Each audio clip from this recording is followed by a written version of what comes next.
Hello students, welcome back to my channel. कैसे हैं आप सभी? आई होप आपकी स्टडीज़ वगैरह सभी अच्छी चल रही होंगी। तो आज मैं नया चैप्टर लेके आई हूँ आपके लिए। आज हम लोग पढ़ेंगे केमिस्ट्री, वो भी किसकी? 12th क्लास की केमिस्ट्री हम लोग स्टार्ट कर रहे हैं। उसमें हमारा चैप्टर 4 तक अभी हम लोग देख चुके हैं। चैप्टर 4 हमारा था केमिकल काइनेटिक्स। अब हम देखेंगे, आज हमारा नया चैप्टर है सरफेस केमिस्ट्री। ठीक है, सरफेस केमिस्ट्री आपका चैप्टर 5 है। ठीक है, आप देख सकते हो। सरफेस का मतलब क्या है? सरफेस वर्ड से ही आप समझ रहे होंगे कि मतलब कुछ ना कुछ ऐसी चीज़ जो कि क्या हो, एक सरफेस पे हो, प्रॉपर सरफेस पे। मतलब इसमें आप सरफेस केमिस्ट्री में बेसिकली क्या पढ़ोगे? कुछ केमिकल रिएक्शंस हो रही हैं। ठीक है, कुछ केमिकल रिएक्शन के साथ कुछ केमिकल फोर्स हो रहे हैं। मतलब रिएक्शन के साथ क्या फोर्स लग रहा है, या मतलब कोई भी एक्टिविटी जो आप बोल सकते हो, क्या एक्टिविटी जो भी हो रही है वो कहाँ होगी? वो बेसिकली आपकी एक सरफेस पे होगी, किसी भी पर्टिकुलर सरफेस पे। तो वो कहलाता है सरफेस केमिस्ट्री। ठीक है, मतलब केमिकल्स का सरफेस पे रिएक्शन करना, सरफेस पे ही उनका मतलब प्रेजेंट रहना, वहाँ वो कैसे अपनी एक्टिविटी शो करते हैं, कैसे वो केमिकल रिएक्शन करते हैं, कौन सी उसमें फोर्सेस पाई जाती हैं। तो ये सब चीज़ें हम बेसिकली किस में पढ़ेंगे? सरफेस केमिस्ट्री में। तो आइए देखते हैं, हम सरफेस केमिस्ट्री के बारे में पढ़ते हैं। सरफेस केमिस्ट्री में सबसे इम्पॉर्टेंट टर्म है। ठीक है, पहले तो दो तीन टर्म हैं, वो मैं आपको एक्सप्लेन कर देती हूँ कि सरफेस केमिस्ट्री में बेसिकली होता क्या है। सरफेस केमिस्ट्री में या तो देखिए, एक आपने सुना होगा एड्जॉर्प्शन। ठीक है, एक होता है एड्जॉर्प्शन और एक होता है एब्जॉर्प्शन। सिर्फ ओनली पर्टिकुलर एक वर्ड का डिफरेंस है, एक डी है और एक बी है। बेसिकली हमें सरफेस केमिस्ट्री में पढ़ना किसके बारे में है? हमें पढ़ना है एब्जॉर्प्शन के बारे में। एब्जॉर्प्शन हमारा नहीं है। एब्जॉर्प्शन का मतलब होता है किसी भी चीज़ को एब्जॉर्ब कर लेना, लेकिन एड्जॉर्प्शन क्या होता है? एब्जॉर्प्शन का अपोजिट होता है। एब्जॉर्ब तो नहीं करेगा, मतलब सोखेगा तो बिल्कुल, लेकिन क्या करेगा, उसमें मिक्सअप नहीं होने देगा किसी भी चीज़ को।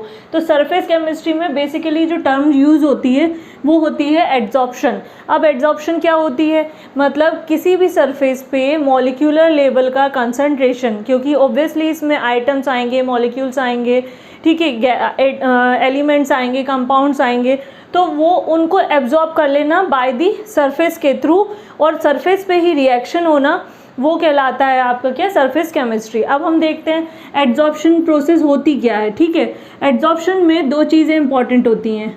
एक होता है एड्जॉर्बेट, ठीक है, और एक होता है एड्जॉर्बेंट।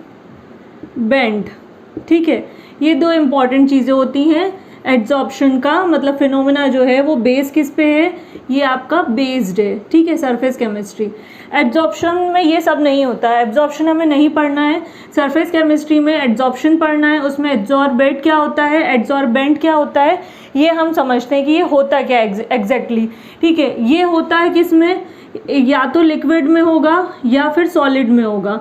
ठीक है, या तो लिक्विड में होगा या सॉलिड में होगा। लिक्विड सॉलिड दोनों में से होता है, गैसेस में नहीं होता, क्योंकि ये क्या होता है, लिक्विड और सॉलिड में लेयर फॉर्म हो जाती है। एक पर्टिकुलर आपको क्या होती है, लेयर मिल जाती है, जिसपे मॉलिक्यूल्स क्या होते हैं, एडेसिव फॉर्म में, या उस पर चिपक जाते हैं। एक लेयर जब मिलती है तो वो कहाँ मिलती है? सॉलिड पे मिलती है या लिक्विड पे मिलती है। गैसेस मिसिबल होते हैं, गैसेस के लेयर आप नहीं बना सकते, तो इसीलिए ये जनरली देखा किस में जाता है, ये फाउंड होता है आपका किस में? सॉलिड और लिक्विड में। मतलब एब्जॉर्बेट और एड्जॉर्बेंट दोनों कहाँ मिलेगा आपको देखने को? लिक्विड और सॉलिड में।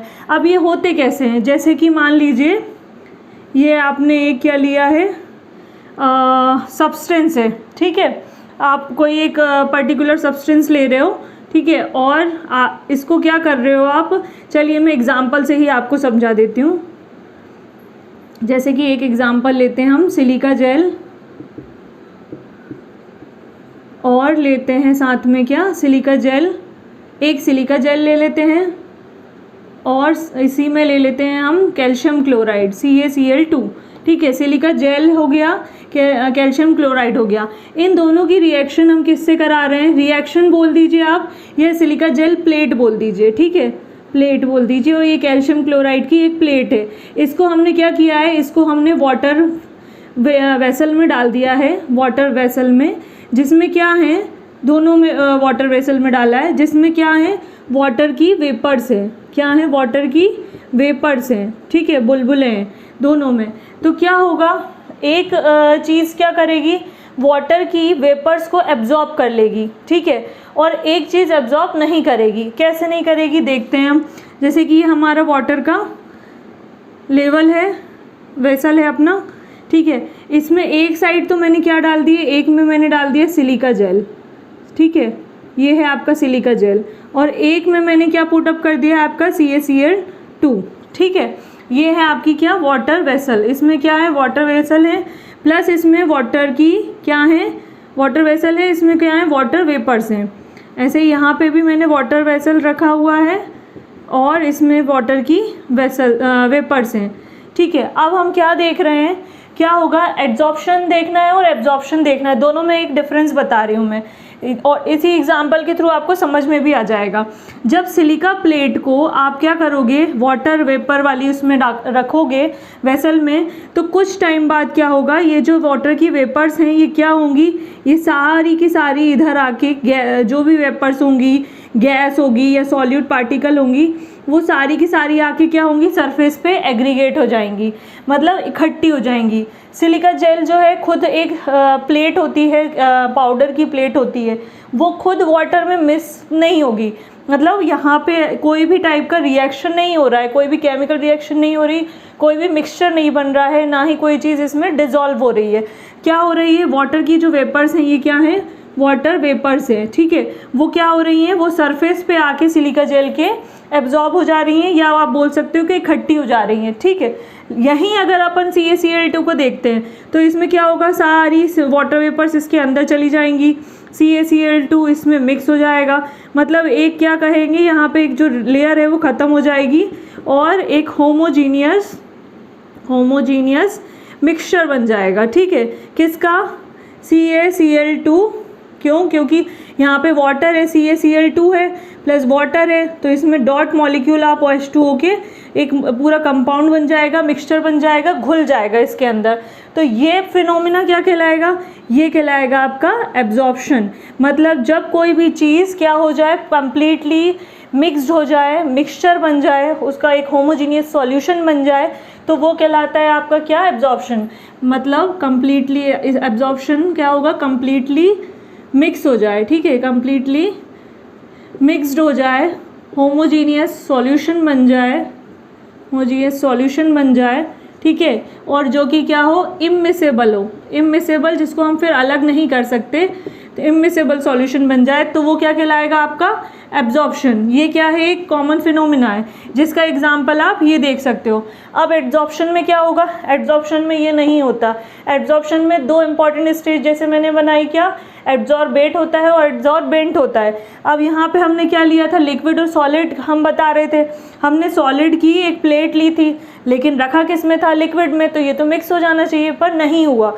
सिलिका जेल एक ऐसा सब्सटेंस है, सिलिका जेल हुआ, या फिर बहुत सारे ऐसे होते हैं, एल्युमिनिया जेल हुआ, क्ले हुआ, बहुत सारे ऐसे जो होते हैं जो कि क्या हो, मेनली पोरस हों। कैसे होते हैं, पोरस होते हैं, जिनमें क्या होते हैं, पोर्स होते हैं।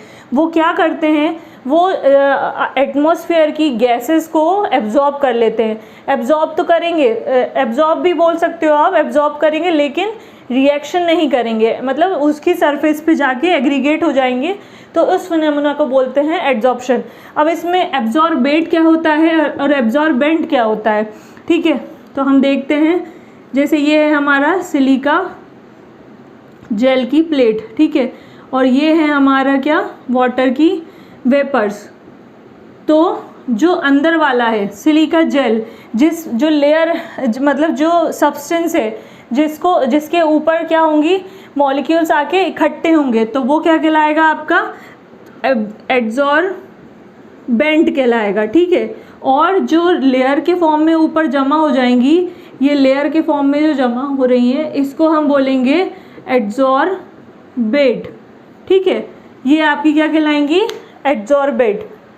और जो सब्सटेंस इस चीज़ को अपने ऊपर क्या कर रहा है, एग्रीगेट कर रहा है, इकट्ठा कर रहा है सरफेस पे, वो क्या कहलाएगा आपका एड्सॉर्बेंट। तो ये फिनोमेना आप याद रखिएगा, ठीक है। सिलिका जेल प्लेट के अलावा और भी बहुत सारे एग्जाम्पल्स हैं, जैसे कि आप एक और एग्जाम्पल ले सकते हो। सेकेंड एग्जाम्पल मैं यहाँ बता देती हूँ, जैसे कि एनिमल चारकोल ले लिया अपन ने, ठीक है। चारकोल भी एक तरीके से क्या होता है, सिलिका जेल जैसे ही होता है, पोरस होता है। एनिमल अगर चारकोल लेते हैं हम, तो एनिमल चारकोल को जब आप क्या करोगे, एक ऑर्गेनिक डाई में, यहाँ बता देती हूँ मैं, एनिमल चारकोल को ऑर्गेनिक डाई, ठीक है। ऑर्गेनिक डाई मतलब जो कलर वाली डाई होती हैं और ऑर्गेनिक सब्सटेंस से बनी हुई होती हैं, जिसका नाम है मिथिलिन ब्लू, ठीक है। ये हमने ले ली एक ऑर्गेनिक डाई। एनिमल चारकोल को जब हम मिथिलिन ब्लू में मिलाते हैं तो क्या होता है, सारी जो मिथिलिन ब्लू का जो कलर होता है, ठीक है, वो कुछ टाइम बाद क्या हो जाती है, कलर लेस हो जाती है। कलर मिथिलिन ब्लू कलरफुल होती है, ठीक है, ये कलरफुल होती है, ब्लू कलर की होती है या पिंक कलर की होती है, मोस्टली पिंक कलर की होती है। तो जब हम इसमें एनिमल चारकोल मिलाते हैं मिथिलिन ब्लू में, तो ये क्या हो जाती है, कलरलेस।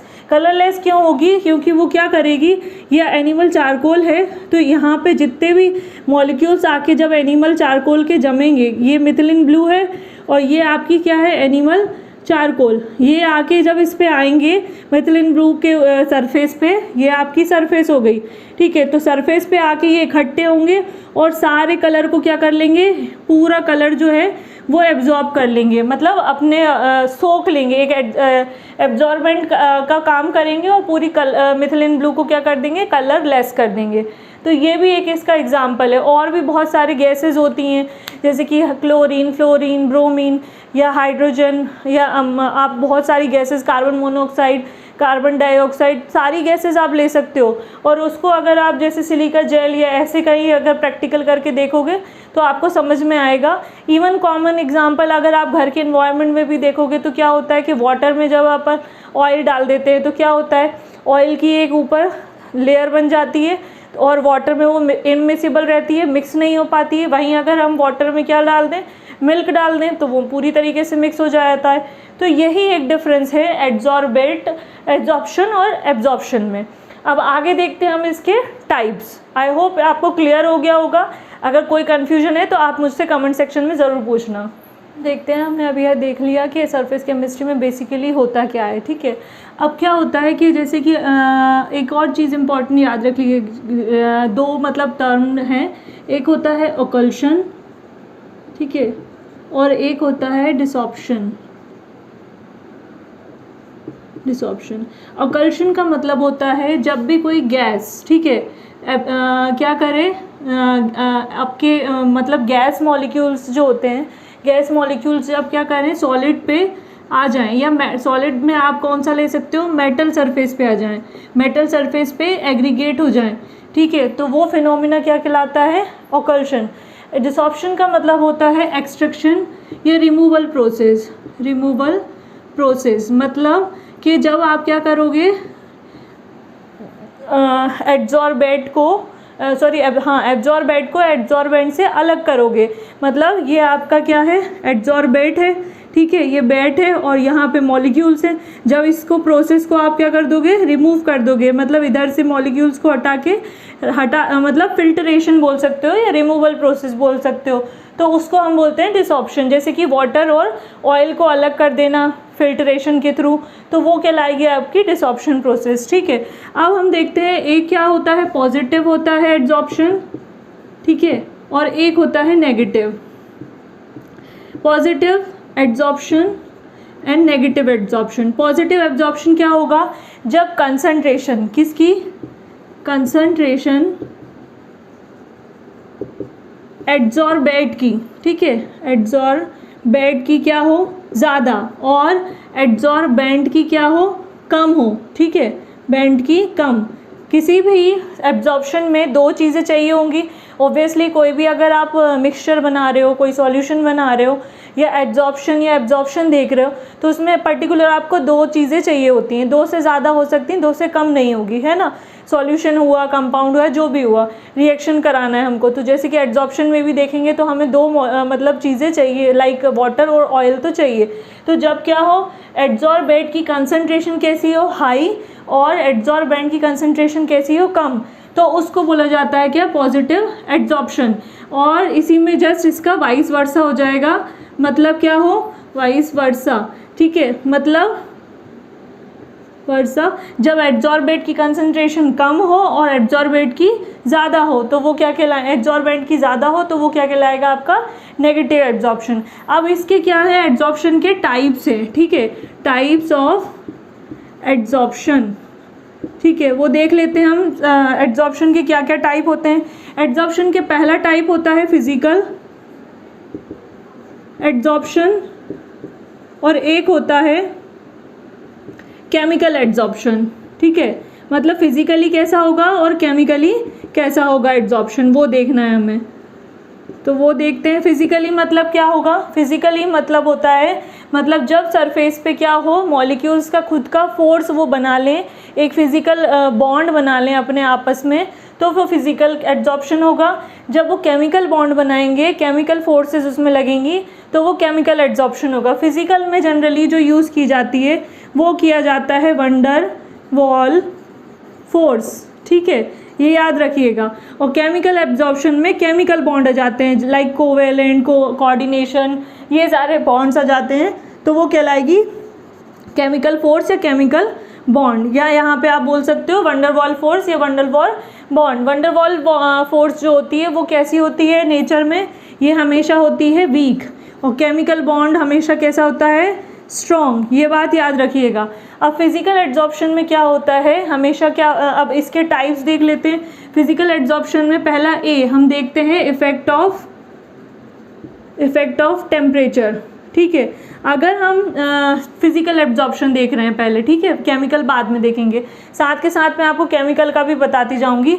अगर फिजिकल एब्जॉर्प्शन में देखें तो इफेक्ट ऑफ टेम्परेचर क्या होता है, अगर मान लीजिए आप किसी भी लिक्विड में अगर आप यहाँ एड्जॉर्बेंट रखते हो और उसका क्या करते हो, टेम्परेचर बढ़ाते हो, मतलब नीचे से उसको हीट देना स्टार्ट करते हो, तो ऑब्वियसली जो गैस के मॉलिक्यूल्स हैं, यहाँ पे जो गैस है, सॉलिड के ऊपर गैस है, तो वो क्या करेगी, टेम्परेचर बढ़ने से उसकी काइनेटिक एनर्जी बढ़ेगी, काइनेटिक एनर्जी बढ़ेगी तो वो ज़्यादा एक्टिवेट होके वेपोराइज हो जाएगी। तो मतलब क्या होगा, जब टेम्परेचर बढ़ेगा तो एब्जॉर्प्शन घटेगा, मतलब ये इसका इन्वर्सली प्रोपोर्शनल हुआ। जब टेम्परेचर बढ़ेगा तो एब्जॉर्प्शन की रेट कैसी होगी, एब्जॉर्प्शन जो होगा वो डिक्रीज होगा, ठीक है। ऊपर एरो मतलब बढ़ना, नीचे डाउनवर्ड एरो मतलब घटना, ठीक है। इसके बाद देख लेते हैं इफेक्ट बी आप ले लेते हैं, जैसे कि नेचर किसका, एड्जॉर्बेट का। अगर एड्जॉर्बेट कैसे होंगे, हार्ड होंगे। एड्जॉर्बेट जो होते हैं उनका भी अलग अलग नेचर होता है, ये एड्जॉर्बेंट हार्ड होंगे, तो डिपेंड करता है उनके नेचर पे। अगर नेचर कैसा होगा, जैसे कि हम एक एग्जांपल ले लेते हैं, SO2 और एक होता है मीथेन, CH4, ठीक है। अगर इन दोनों को हम देखें तो हमें नेचर में, और इसकी रिएक्शन हमें कैसे करानी है, चारकोल से करानी है, ठीक है। तो ये SO2 जो है वो जल्दी से एड्जॉर्ब हो जाता है, एड्जॉर्ब हो जाती है गैस, और मीथेन जो ये दोनों ही किस फॉर्म में, ये गैस फॉर्म में, तो ये जल्दी एब्जॉर्ब हो जाएगी, रिएक्टिव रहेगी, ठीक है, मतलब आप कह सकते हो रिएक्टिव। और वहीं इसको CH4 को, मीथेन को टाइम लगेगा लगभग, मतलब इसको जो है ये 19630 केल्विन टेम्परेचर पे एब्जॉर्ब होगी, और ये 190 केल्विन टेम्परेचर पे जाके एब्जॉर्ब होगी। तो चारकोल जो होता है वो जल्दी से SO2 को एब्जॉर्ब कर लेता है एज़ कम्पेयर टू मीथेन। फिर आते हैं हम उस रिवर्सिबल नेचर पे। रिवर्सिबल नेचर का मतलब होता है कि मान लीजिए प्रेशर, अगर हमारे पास ये है सॉलिड, ठीक है, ये सॉलिड है, इसके आसपास हमने क्या लगा दिए, गैस के मॉलिक्यूल्स हैं, ये आपकी एड्जॉर्बेट है और एड्जॉर्बेंट है, ठीक है, ये हो गई गैस। आप क्या करोगे, सॉलिड और गैस को जब आप क्या करोगे, प्रेशर, रिवर्सिबल में होता है आपका प्रेशर, जब आप प्रेशर बढ़ाते हो तो एब्जॉर्प्शन क्या होता है, बढ़ता है, क्या होगा, एब्जॉर्प्शन भी बढ़ेगा। जब प्रेशर रिलीज करोगे, प्रेशर कम करोगे तो एब्जॉर्प्शन भी डिक्रीज होगा। मतलब ये कैसा हुआ, डायरेक्टली प्रोपोर्शनल हुआ। ऑब्वियसली जब आप क्या करोगे, इसको कंप्रेस करोगे तो गैस के मॉलिक्यूल्स क्या होंगे, काइनेटिक एनर्जी कम होगी, वॉल्यूम कम होता जाएगा, गैस के मॉलिक्यूल पास पास आते जाएंगे और एब्जॉर्प्शन ज़्यादा होगा। और अगर हम जैसे ही वॉल्यूम क्या कहते हैं, प्रेशर को रिलीज़ कर देंगे, कम कर देंगे, तो वॉल्यूम डिक्रीज़ हो जाएगा और गैस के मॉलिक्यूल्स दूर दूर चले जाएंगे और एब्जॉर्प्शन कम होगा। तो ये होता है रिवर्सिबल नेचर। अगर केमिकल एब्जॉर्प्शन में देखें तो यही होता है सेम। एक एंथैल्पी करके भी होता है, एक होता है एंथैल्पी। एंथैल्पी मतलब क्या होता है, हीट, ठीक है, मोलार हीट आप बोल सकते हो। अगर हम फिजिकल एब्जॉर्प्शन देखते हैं तो इसमें 20 to 40 किलो जूल की एंथैल्पी या हीट लगती है, किसकी, हीट निकलती है एब्जॉर्प्शन में। और वहीं अगर हम केमिकल एब्जॉर्प्शन देखते हैं तो उसमें आपको 80 से लेकर 240 तक किलो जूल की एनर्जी निकलती है। ये किस में निकलती है, ये केमिकल एब्जॉर्प्शन में होता है। दोनों ही लगभग थोड़ा थोड़ा सिमिलर है, लिटिल बिट डिफरेंस है। अगर इफेक्ट ऑफ टेम्परेचर हम केमिकल में देखते हैं तो इसमें क्या होता है, जस्ट अपोजिट होता है। पहले तो एब्जॉर्प्शन में क्या होता है, बढ़ता है, मतलब इसमें टेम्परेचर बढ़ाते हैं तो एब्जॉर्प्शन बढ़ता है, लेकिन कुछ टाइम के बाद वो नॉर्मल हो जाता है। रिवर्सिबल रिएक्शन केमिकल में नहीं होती है, इरिवर्सिबल होती है। इसमें क्या होता है कि कंपाउंड्स सीधे जाके सॉल्यूशन में मिक्स हो जाते हैं और एक होमोजीनियस सॉल्यूशन बना लेते हैं। अगर हम एंथैल्पी देखते हैं तो एंथैल्पी मैंने आपको बताई है कि 80 से 240 की समथिंग हीट जो रहती है वो केमिकल एब्जॉर्प्शन में होती है। कॉन्सेप्ट क्लियर रखिएगा। एब्जॉर्प्शन दो टाइप के हैं, मतलब फिजिकल और केमिकल। फिजिकल में हमेशा वंडरवॉल फोर्स यूज़ होती है, वीक होती है। केमिकल में हार्ड होते हैं बॉन्ड, स्ट्रॉन्ग बॉन्ड होते हैं, केमिकल बॉन्ड्स होते हैं। तीनों में अगर देखें तीनों अगर चारों इफेक्ट देखते हैं हम तो चारों इफेक्ट में क्या होता है, पहला फिजिकल में क्या होगा, टेम्परेचर बढ़ाएंगे तो एब्जॉर्प्शन डिक्रीज, टेम्परेचर घटाएंगे तो एब्जॉर्प्शन इंक्रीज। और यही इसका वाइस वर्सा केमिकल, इसी का ही आप वाइस वर्सा केमिकल एब्जॉर्प्शन में बोल सकते हो। तो ये थे आपके क्या टाइप्स ऑफ एब्जॉर्प्शन। एक और एग्जांपल के तौर पे आप समझ सकते हो, मान लीजिए हमने क्या करा, यहाँ पे हमने निकल लिया है, ठीक है, ये निकल है, ये इसके बॉन्ड्स हैं, ठीक है। अगर मान लीजिए इसकी रिएक्शन हमें किससे करानी है, हाइड्रोजन गैस से करानी है, तो जब हाइड्रोजन गैस इस पे आके जुड़ेगी तो फिजिकली जब जुड़ेगी तो वो वंडरवॉल फोर्स के थ्रू जुड़ेगी। तो ये किस तरीके से जुड़ेगी, ऐसे डॉट डॉट करके जो बॉन्ड बनते हैं वो वंडरवॉल बॉन्ड बनते हैं। तो यहाँ हाइड्रोजन इस तरीके से लगेगा। तो ये क्या हुआ, फिजिकल का एग्जाम्पल। वहीं अगर केमिकल में लेंगे तो केमिकल से क्या होगा, ये डायरेक्ट अटैच हो जाएंगे और ये हमेशा के लिए अटैच रहेंगे, इस तरीके के बॉन्ड। मतलब फिजिकल और केमिकल में डिफरेंस यही है कि फिजिकल में से वंडरवॉल फोर्सेस के बेसिस पे वो जल्दी से रिमूव हो सकता है, लेकिन केमिकल बेसिस पे एड्जॉर्बेंट जो है वो एड्जॉर्बेंट से जल्दी से रिमूव नहीं हो पाता है, परमानेंट हो जाता है। तो ये था फिजिकल और केमिकल एड्जॉर्प्शन।